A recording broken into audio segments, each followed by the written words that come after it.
Again, I started over at the age of 29. I graduated film school at the age of 31. And I'm still very much like, as I'm getting older in life, I'm still very much like young in my filmmaking career. And I feel re-energized with that. I was at that point in my career, I was in this like discovery phase of who I was, what I was passionate about, trying to really find something that I was fulfilled doing. I ended up like finding a DP that was on Instagram, found a sound mixer on Craigslist and a PA, and I made my first film and I had no idea what I was doing. But there was kind of like this thing that went off. It was like, okay, like I don't know what it is, but there's something here for me.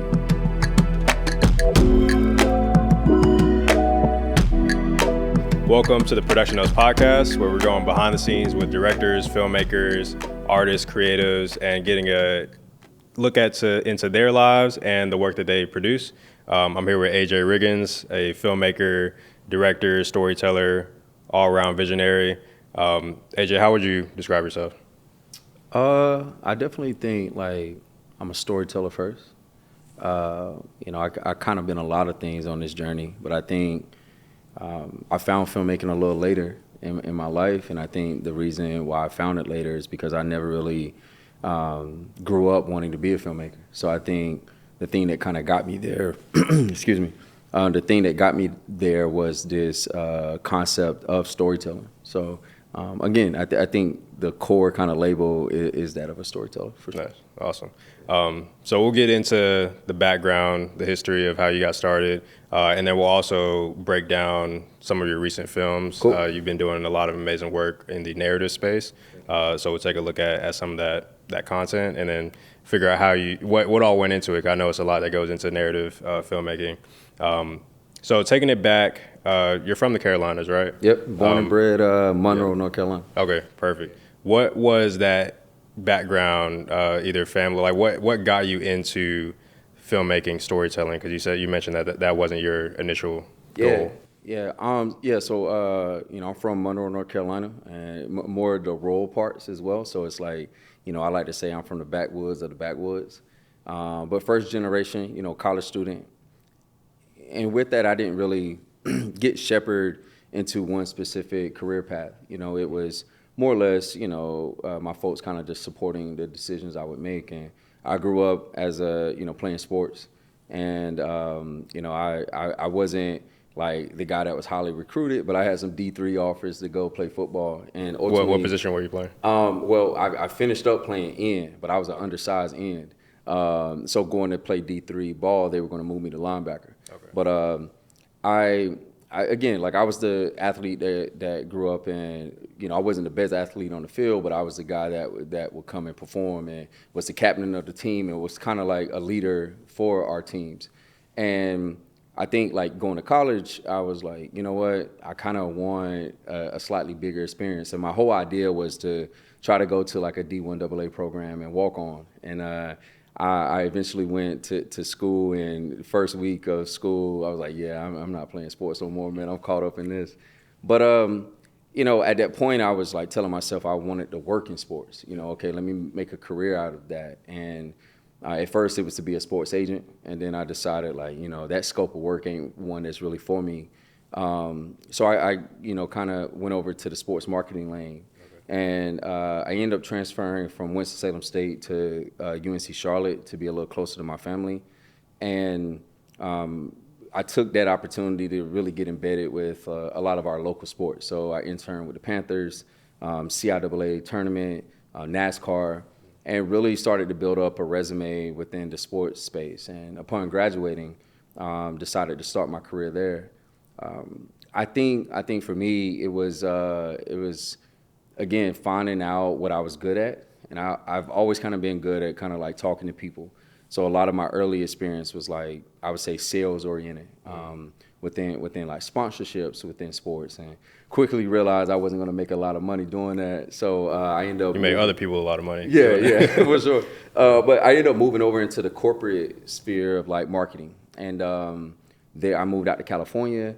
And there I really built a foundational, I say, skill set capability as a marketeer, as a project manager, that I really say makes up a lot of who I am now, even as a producer of my work.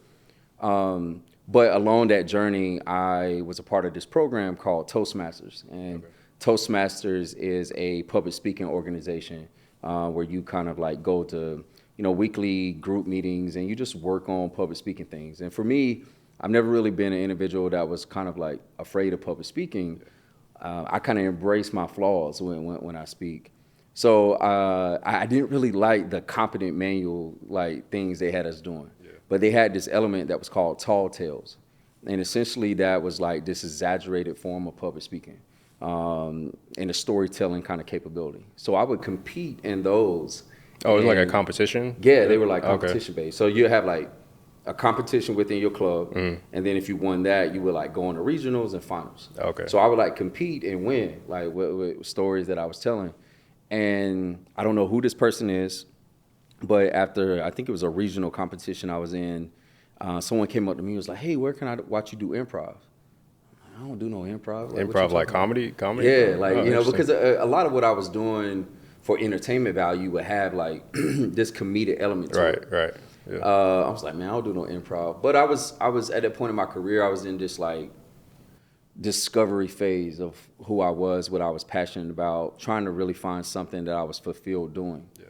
I'm like, man, maybe I'm supposed to be doing improv. So I ended up auditioning for an improv team, making it surprisingly. And I spent a year doing like improv shows, like locally, and then we did some international shows. And that's a specific skill set that you need to do improv. Like that's a whole different beast. Yeah, man. To do it well. Yeah, and I have a huge amount of respect for the people that do it, whether you're doing it for fun or you're doing it professionally. I'm a big like SNL fan, so like what those guys do is crazy. Yeah. But that kind of like led to me. Long story short, like a commercial agent was like, "Oh, you can be in some commercials."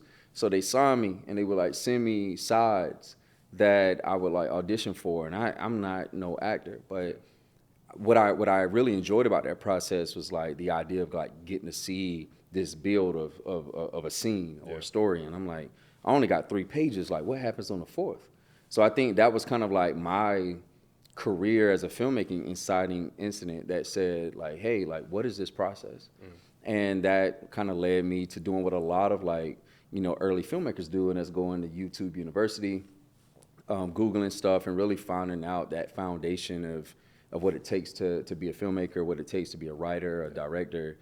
And ultimately I decided to kind of like pen a script. I was in Word, center format, Curia 12-point font, and wrote my first script, and I shot my first draft. I didn't even do a rewrite. This was all in LA when you were still in LA? I was living in LA at the time. Okay. So kind of the mecca of filmmaking, but I wasn't, at the time, I wasn't there to say, hey, I'm trying to be a filmmaker. Yeah. I'm like, again, on this discovery path. And I ended up like finding a DP that was on Instagram by like, searching hashtag videographer or something. Found a sound mixer on Craigslist and a PA. And I made my first film and I had no idea what I was doing.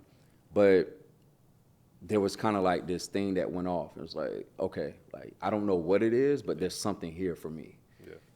So yeah, I that kind of like to kind of get to how I became a filmmaker. That kind of was the thing that really shot me over to saying, hey, I'm gonna look at my life and start over. And I hit a button of reset.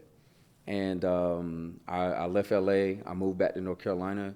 I went off the grid for a while, and I told myself I was going to take 10 months to save up as much money as possible, and I was going to leave my corporate job and either move to Atlanta and just PA my ass off, or I was going to go to film school, and ultimately I ended up going to film school.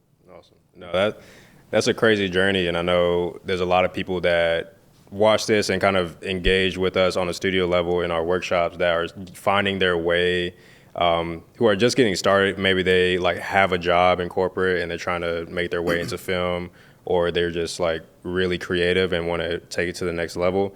But what that told me was like, you got to trust the process and you got to go through that, what do you call it, the discovery phase of like figuring out what you like, what you don't like. Even when you think that you do know what you like I felt like I knew that I wanted to be a filmmaker, but when I got into it, I didn't realize, oh, you could be a documentary filmmaker, you could be a commercial filmmaker, you could be sports. So like there's so many different avenues that you have to explore before you even land on this is what I like or this is what I want to do. Absolutely. How old were you in that transition? Like, how long did that take for that discovery phase after you graduated? Yeah, well, I think that was the thing that was a little tricky for me because I was at such a, I would say, like, life turning type of moment. I was getting married. Whenever I got to film school, I was having my first kid, and I was 29 when I went to film school. So a lot of people there, if they're going for undergrad, they're 18, 19 in film school, or even if you're going for a graduate degree, that might be 24, 25, but I was 29 going. And I will say, to kind of just like give people a sense of like it's okay, is that was probably the average age of my personal cohort. But if you do any research, a lot of like film schools, their graduate programs is a average age of like 28 to 33. Yeah. And it's because I do think like more and more people are doing the thing that either they thought they should have been doing, or maybe they are finding and discovering filmmaking later in life. So I do think it's okay. But I was 29 when I went back, which I don't regret. Like, I do think I went back with a very narrow focus, like very strategic about how I wanted my time to be spent in film school. But I will say, like, the value add was that I went there with life experience. Mm-hmm. So like I got stories not only from like childhood and adolescence, but through my early years of adulthood, that life experience like kind of carried its way into my studies. Yeah. You know? Yeah. That kind of brings me to the next topic, was just like what makes a good director. I think we talked about life and like going through life, all the experience in your discovery phase, and just like growing up in general. What were those things that you found out, those skill sets that you found out, either soft skills or hard skills as a director, that kind of made you a better storyteller? Yeah, I love this question because I think like sometimes people that have the goal of directing, because I was this way too, of feeling like I needed to know everything. Mm-hmm. And I do think that's a myth, and I do think you will learn pieces of everything for sure, but you don't have to be great at everything. And I think the wonderful thing about the great directors that I respect is that like they trust and allow their collaborators to be the subject matter experts. So I think first and foremost, it is like trusting and giving that trust and allowing that trust to kind of be present within your projects. I think one of the things that I really take a lot of pride in is preparation. Mm-hmm.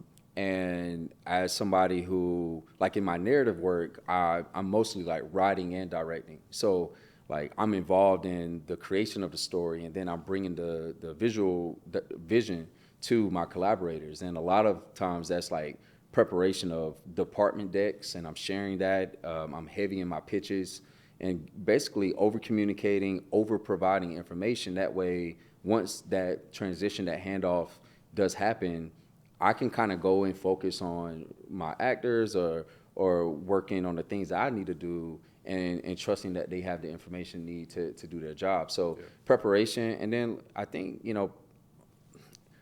maybe the most important skill is simply listening. Right. Like you have to be a vessel for everyone on your set. And that is for your talent, for your DP, for your production designer, to your gaffer, to all the way down to your PAs. And for me, I sometimes like I will do a lot of talking up front. Again, over preparing, over communicating. And then once I feel like I'm done, I'm sitting back and I'm becoming a spectator. I'm becoming a listener to other people's thoughts and questions that they have, and then making critical decisions. Because like sometimes, and you find this, like, we say this, you and I have collaborated a few different times, it's like production going production, so there's always going to be things that come up, and you have to be critical with making a decision that not only you believe in, but that those people who are there to support the project equally believe in. Yeah, for sure. I think you brought up a good point about collaboration, and like when you get into filmmaking, when you get into directing, it's a team sport. Yeah. It's like you got to put your trust in the other departments that help out in making a film. at least for me, I started out as a one-man band. So like I would do everything from shooting, editing. Luckily, I had my older brother who acted as producer for a lot of the projects that we worked on. But when it came down to creating ideas, films, whether it's like music videos, we were doing commercials back in the day, like little promo videos. Right. I was mainly trying to do everything. And as I progressed, I realized like, oh, I need to work on a separate skill set, which is completely different than the technical side of filmmaking and more of the soft skills of like, okay, I need to understand how to lead a team. I need to understand how to build a team and have them trust in me with whatever direction I give them. Right. Well, the power of delegation also is proof that you're scaling. Right. You know, so whether your work, your business is scaling, that's a good thing because that shows the growth where you need to be able to kind of like trust more people, trust your collaborators in coming in.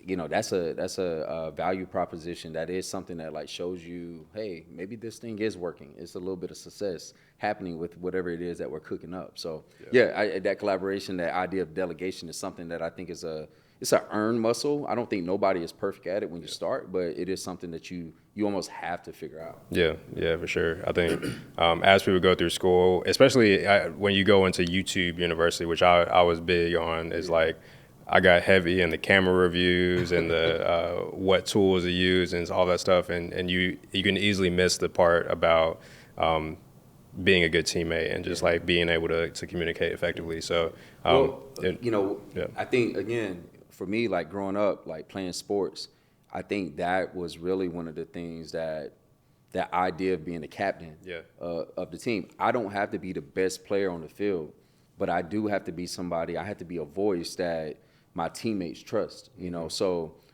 in a lot of ways, that is kind of like one-to-one to being a director on the set. You don't have to be the best technical person with the camera. You don't have to, understand the ins and outs of production design and set dressing or hair and makeup, whatever have you.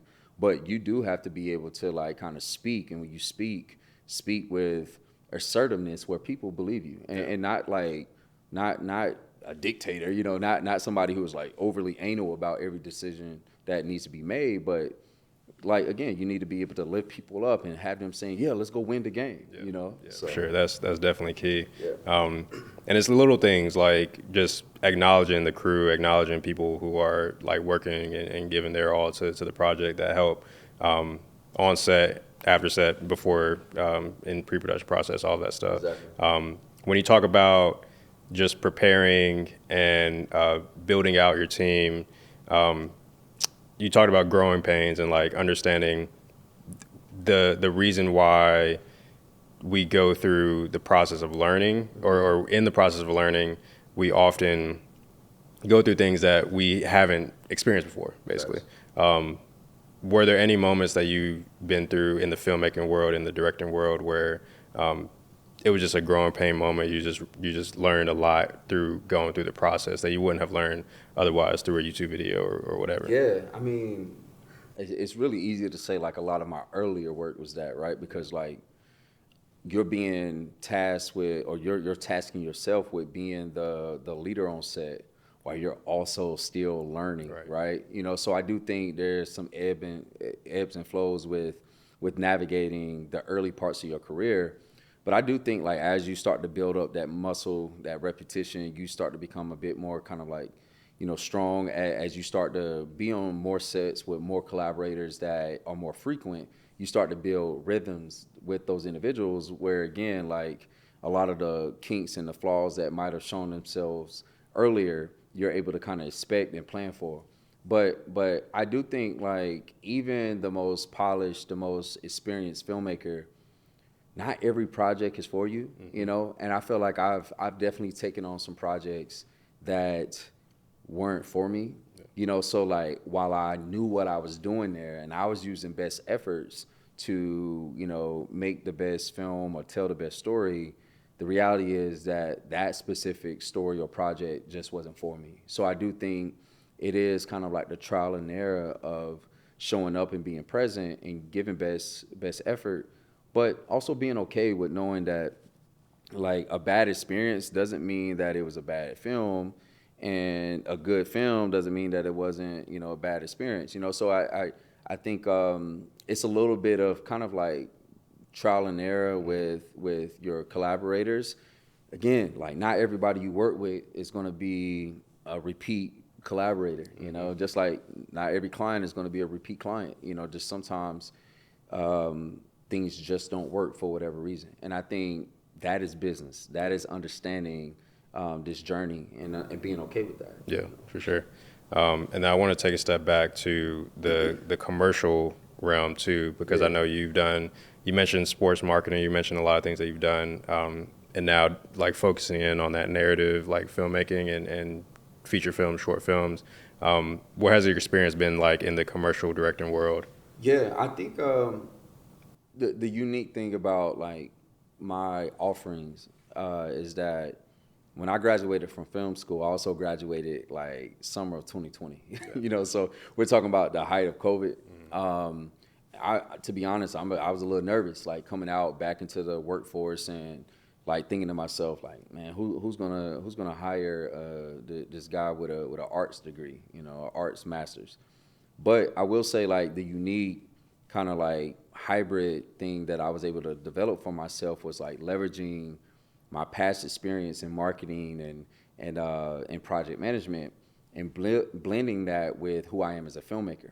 And really found myself in this nice in-between hybrid space of being a creative producer. So a lot of my commercial work to this day is that on the producing side, where I'm able to collaborate with creative directors that have worked at like really, you know, top creative agencies, and producing, you know, national campaigns, producing digital social first campaigns, but all the way down to like product experiences and marketing collateral. So I'm able to use a unique kind of like spectrum of skills, those capabilities to kind of provide opportunity there. And what has naturally kind of came out of that, specifically in more like narrative driven efforts, is who I am as a storyteller, who I am as a director, being a opportunity for me to put on my director's hats for these. So that kind of led to me being able to exercise a lot of the muscles that I do within my narrative work and saying, hey, you know,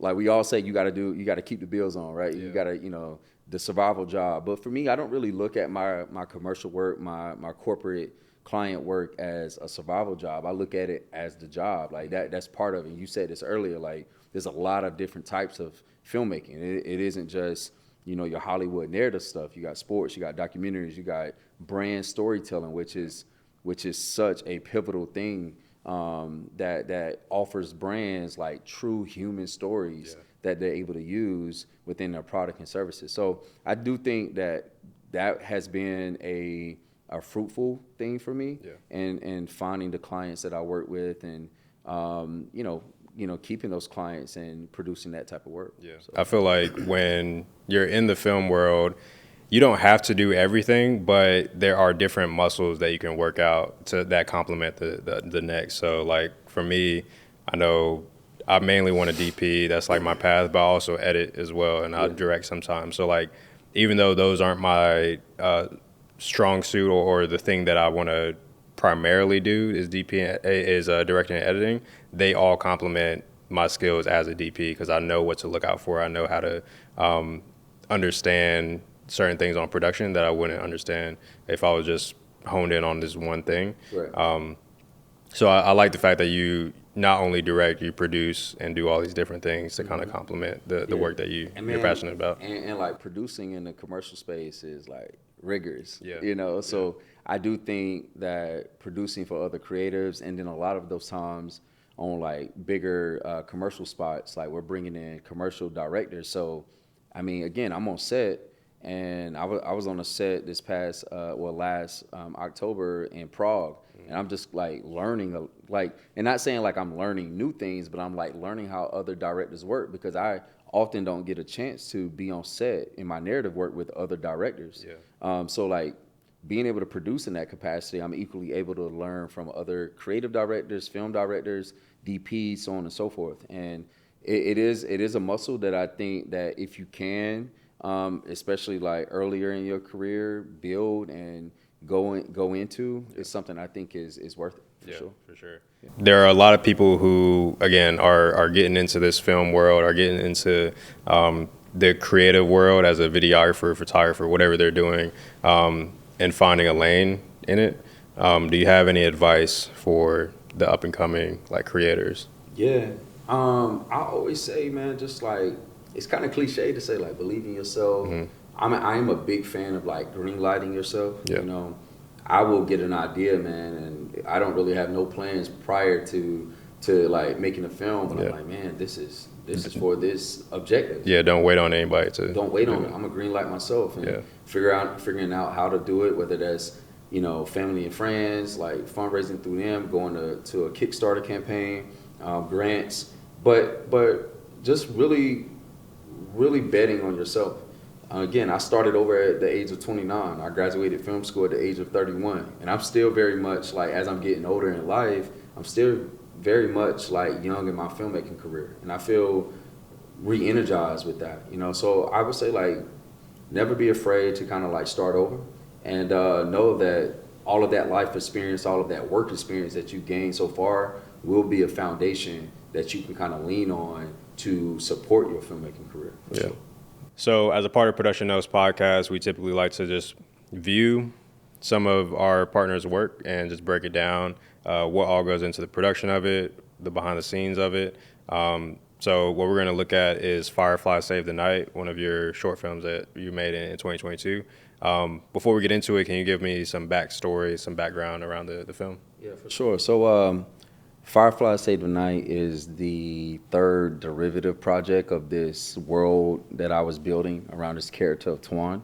I have a collection of 3 projects called The World of Twan, and essentially it's a world building effort that all supports my feature screenplay for my debut feature film. And with this short, I believe in the rule of 3. You know, I think that was some of my early improv learnings. And I wanted to kind of close out this short experience with something that felt like an intimate story of like siblinghood. And actually this film is lifted from a sequence in my feature. So while I don't really call it a proof of concept, because when I lifted that, I rewrote that sequence to make it feel right and appropriate as a short film. And admittedly, the short feels a bit more suspenseful than it's intended to feel in the feature film. But it was kind of like at a very interesting point in my life, and this is a very like personal story, and I was kind of like navigating a lot of emotions. So I went to film school in 2018 to really develop this story, this feature. And, you know, throughout the years, I had a project that I called Look at Twine, which was a visual expression that I shot on medium format film. So all stills, but we made it kind of like feel like stills from a film. And then a project that I shot in the height of COVID, once there was like safe protocols to go back into production, The Boys Outside, so almost 100% exterior piece. So again, like this kind of like gave me an opportunity. That film like covered his relationship with his friends. The visual expression covered his relationship with his parents. I wanted him to kind of like have a film about the relationship with his younger sister. So yeah, this film kind of came from that. It was kind of like a love process for me, and yeah, I decided to make it in 2022 and took it on a festival tour in 2023. You okay? Why they always fight?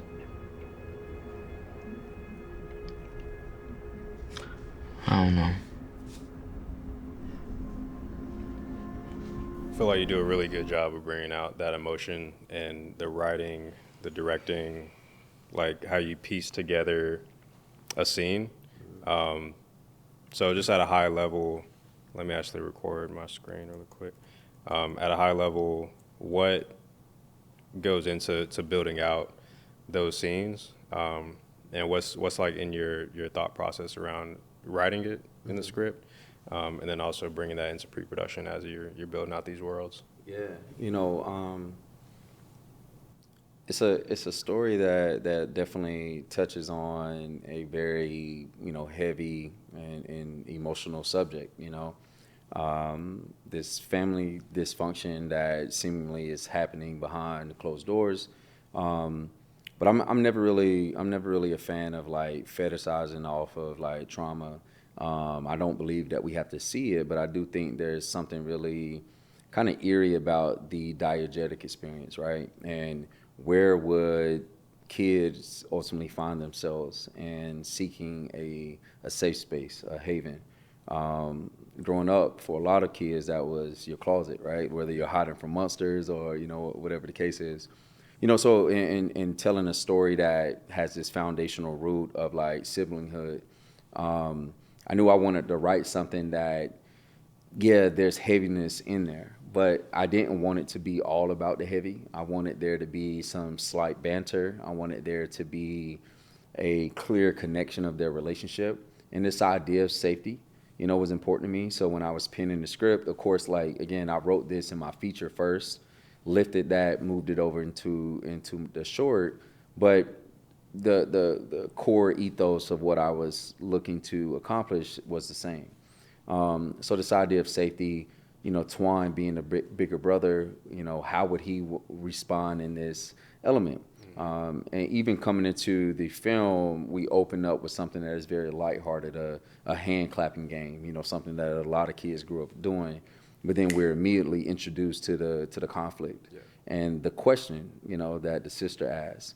But then we kind of like transition into something that is a bit more true to anybody's relationship with a sibling, which can be a little, irritating, especially with the younger sibling continuing to ask questions, and how would the older sibling react to that? Frustrated, until a moment of enlightenment comes, this opportunity to tell the story about the purpose of Fireflies, which I think is a extinct, insect, something that I grew up capturing, putting in a mason jar, giving it some holes to breathe, when using the firefly not only as a metaphor but also as a character, in a place to kind of, tie back to this story that Twine once heard from his grandmother. Yeah, I love the metaphor of the fireflies and just the scene that you establish without having to show too much. Like, it's very simple. Like, you got one location, just dialogue between brother and sister,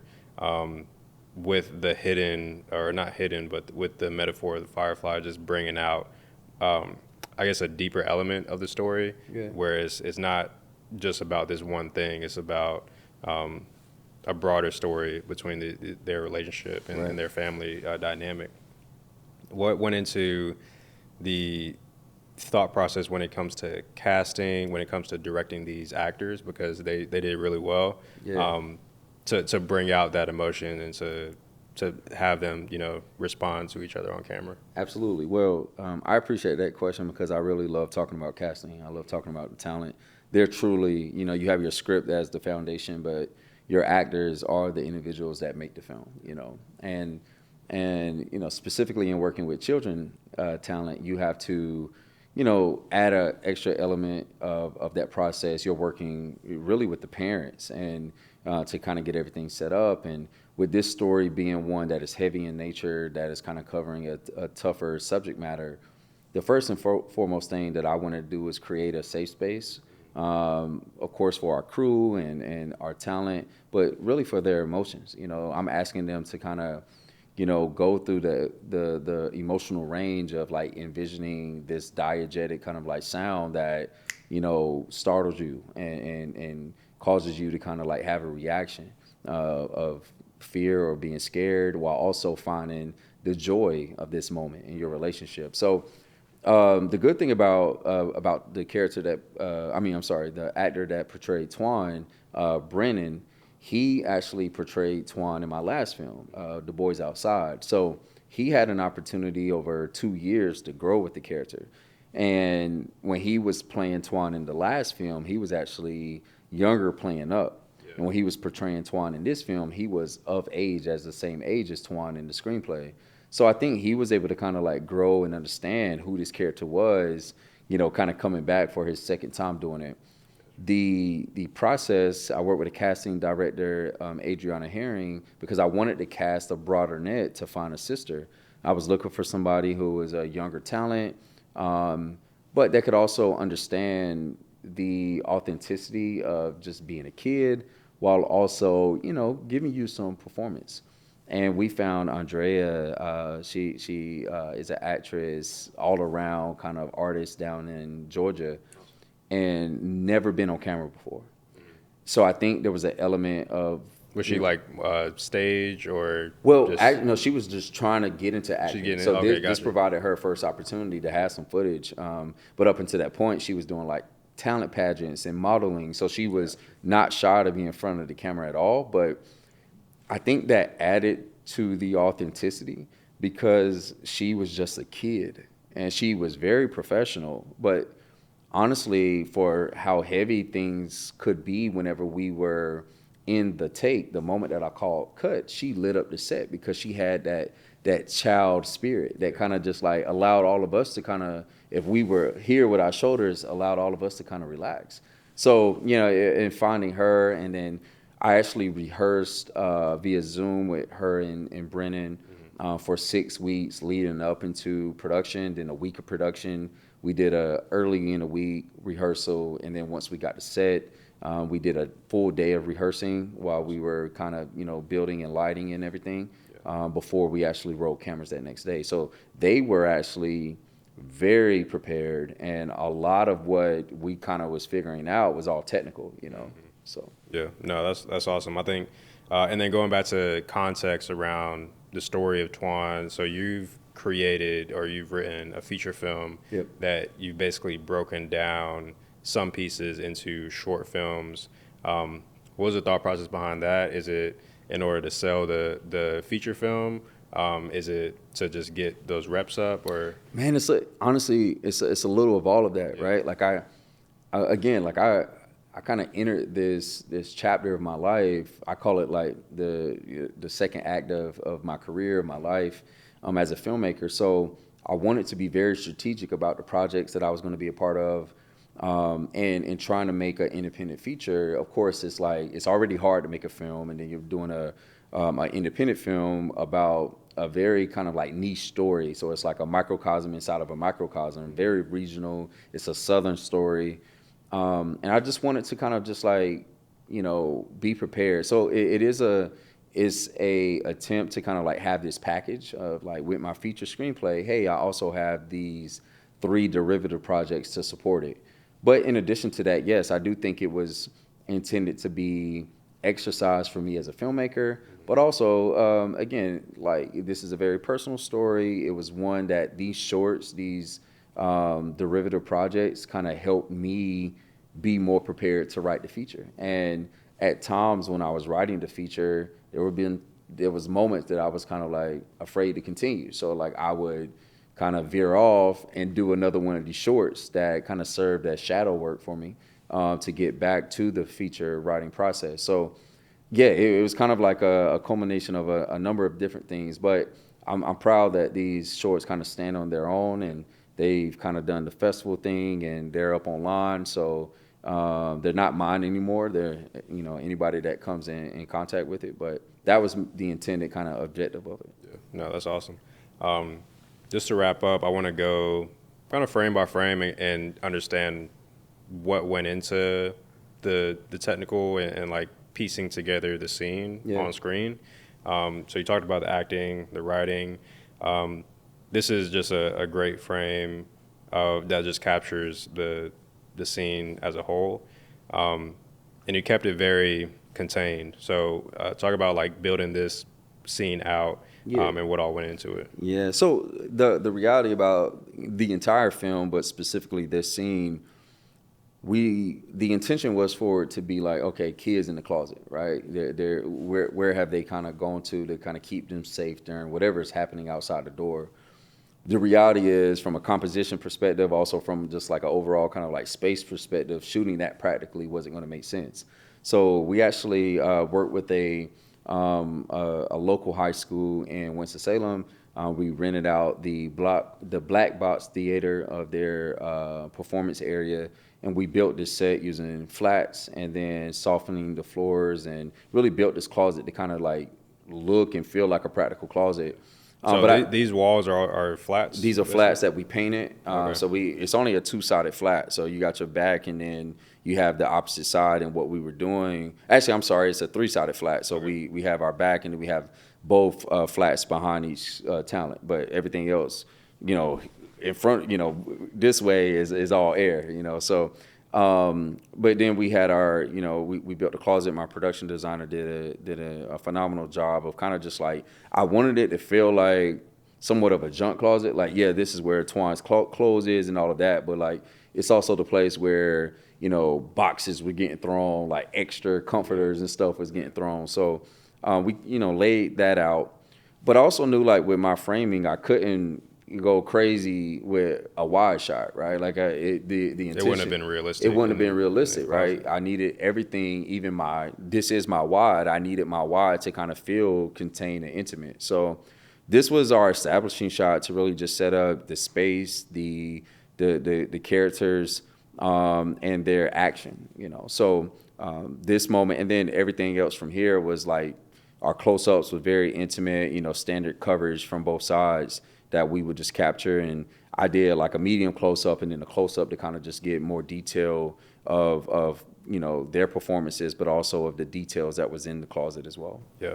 And did you have to, when you went into the close-up, did you have to shift the background, like the props or anything, or did you just build it for? We built it to kind of be consistent. Okay. Yeah. So there was very minimal flipping, but at times, certain movements might cause, something in the space to kind of shift. Yeah. But our production designer and our art assistant was just like really on standby to kind of just tidy up things. Yeah. And I'm sure from a cinematography perspective, the fact that you did have just all air behind the camera allowed you to have the space to put lights and cameras in different places. Exactly. Like we had an overhead key Yep. that kind of served, like if you think about the practical experience of a closet, like you go in and you might pull that little string light, and that main light kind of, so that's the feeling I want for it to have. So, see one side of our highlights kind of being a bit brighter with the other side, our shadows kind of covering there.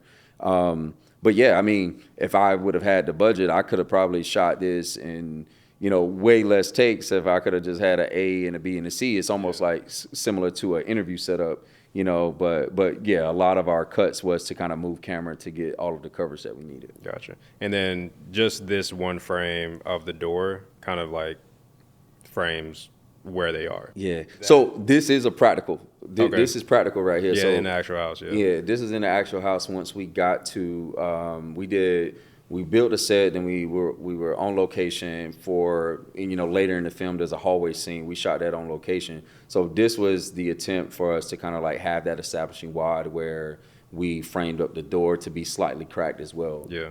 You don't think about that being super important because you have this scene that's really set.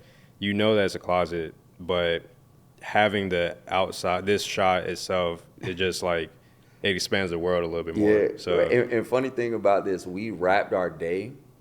This was day 2. We wrapped our day, and I knew I needed this, but I didn't shot list it. So we were loading up, and for our third day, we were going to the exterior. So, like literally last minute, I asked my first and the DP. I was like, "Yo, can we just like run in here?" Grab this, we can use practical lighting inside the closet. We don't really need anything else. So it ended up being our last shot of the day after we wrapped, coming back to get it, because I knew it would be very important in the edit to kind of like separate that space to kind of just like let us know where we were. Nice. No, that's awesome. Well, yeah, I'm sure we could talk for days about just breaking down every single piece. I am curious about this outside shot really quick. Did you guys light this at all? Like, is this right outside the house, or is it like a completely separate location? Yeah, so again, like I grew up very rural North Carolina, and when I wrote this script, I wrote like Twan's basically sprinting across a cow pasture, finding a cow pasture with no cows, and then making everything compliant was going to be a problem. Mm-hmm. So we ended up finding this really massive kind of like field. And it's separate from the house that we were at. So this is not the same house, a whole separate location. But very massive field to kind of just, emulate this idea of a cow pasture. And what we did was we brought a condor out, and then we rigged light mats, and basically wanted to emulate this idea of moonlight. So we just raised that condor up and kind of had it projecting light into the scene. So that was our only lighting source that day. Okay, nice. The problem is like we could only, you know, if you think about your production day, like, you know, of course you have all of your prep and rehearsal, but as soon as the sun went down, we had to immediately go into our day, you know, and at that point we were already a few hours in, so it just made getting all of our necessary kind of like footage and coverage on the tighter window. Yeah, for sure. Is this the condor right here, or is this a separate? This is like a practical? So that is a practical that's happening very far at distance. Our condor is actually left the frame off camera. Okay. And it's raised, but that was something practical that was happening way in the distance that added more texture to it. So I didn't plan for that. Yeah, it makes the lighting make sense on him. So exactly.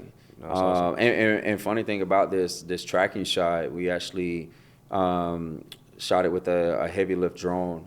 Really? That was carrying the Alexa Mini, and we were on the signature proms on this. So it was my for the first whole scene, or for this whole scene. So what we did was we propelled the drone, and we just almost like set idle up until he enters camera, and then we start to track with him. And then that B coverage is us kind of like racing with him on the drone before kind of coming back to our A shot, which is where we close out the scene. Gotcha. And then all of this right here is just on the rig, so where we kind of like, you know, cover his reaction to whomever has arrived in that car. No, that's awesome. I didn't realize that all that went into that scene, and I think it's shown because you can't really tell how it's being lit, or like what in what ways it's being lit. You just assume that it's you know, moonlight. But yeah, I can tell there's a lot that goes into it. I would have loved for that to have been the case. Like just practically having moonlight there would have saved us some money for sure. But you know, that is filmmaking, right? The ability to kind of emulate life. And shout out to the crew that really, this is arguably for how contained and simple of a story it is, it's one of my most expansive shorts that I've done. Because of everything that kind of went into it, you know, different crews that were a part of kind of like helping make sure that the Condor was properly rigged, and you know, we were just safe and compliant in that entire thing. This was also being shot on the back of COVID, you know, so it's just like making sure that everyone still felt safe and with those protocols. So yeah, it was you know, again, believing in the rule of three, it was definitely one that I was proud to kind of close out with. And I probably won't share what the original ending was, but, you know, kind of fun fact, the original ending wasn't the way that the film ended. Gotcha. But that is, of course, filmmaking, and that's something that you find in the editorial process. Yeah, for sure. Cool. Well, yeah, appreciate you coming on the podcast. Appreciate you, bro. Yeah, a lot of great insight, a lot of great feedback on just your story and just like what went into your growth as a director. So thank you, man. I'm sure a lot of people will get a lot of value from the conversation. Appreciate this opportunity.